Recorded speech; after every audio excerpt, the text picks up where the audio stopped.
तेलंगाना में 7 नवंबर को विधानसभा चुनाव के लिए वोटिंग होगी। इसके लिए सभी पार्टियां अब कमर कस चुकी हैं। कांग्रेस सांसद राहुल गांधी बुधवार से ही तेलंगाना के दौरे पर हैं।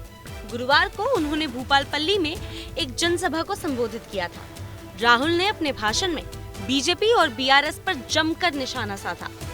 राहुल ने कहा कि तेलंगाना की लड़ाई राजा और प्रजा के बीच है। लोगों का उत्साह देखकर उन्हें लग रहा है कि मुख्यमंत्री केसीआर ये चुनाव हारने वाले हैं। आज मुझे लग रहा है आपका मूड बहुत अच्छा है।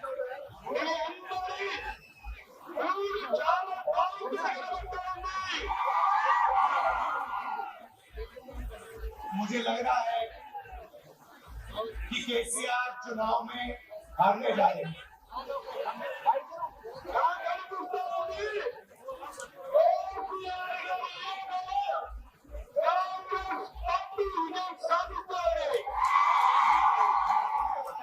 दोराला तेलंगाना और प्रजाला तेलंगाना के बीच में लड़ाई।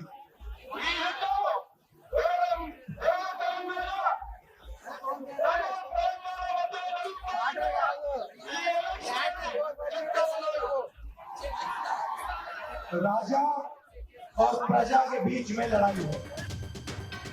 राहुल ने बीजेपी, बीआरएस और एआईएमआईएम के बीच मिलीभगत का भी आरोप लगाया है। उन्होंने कहा है कि बीजेपी विपक्षी नेताओं को डराने के लिए ईडी और सीबीआई का दुरुपयोग करती है।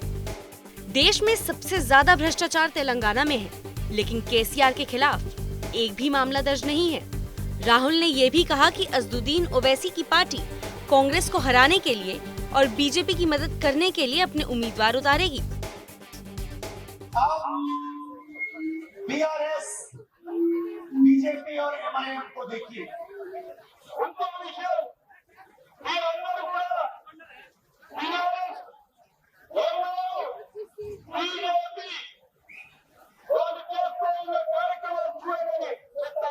आप एक चीज नोट करिए, ये तीनों के तीनों कांग्रेस पार्टी पर आक्रमण करते हैं।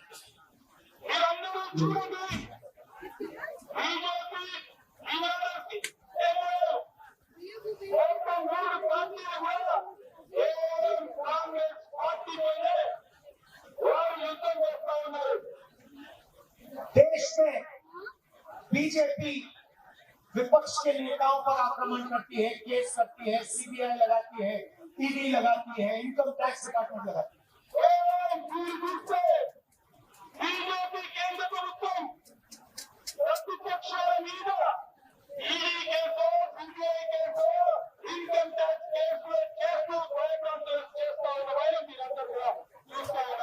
बीजेपी विपक्ष को डराने के लिए केस करता है।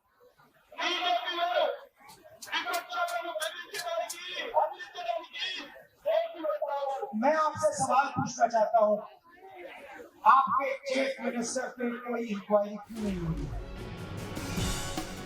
तेलंगाना में लगातार 10 साल से केसीआर मुख्यमंत्री हैं। वो ना तो एनडीए का हिस्सा है, ना ही इंडिया गठबंधन का।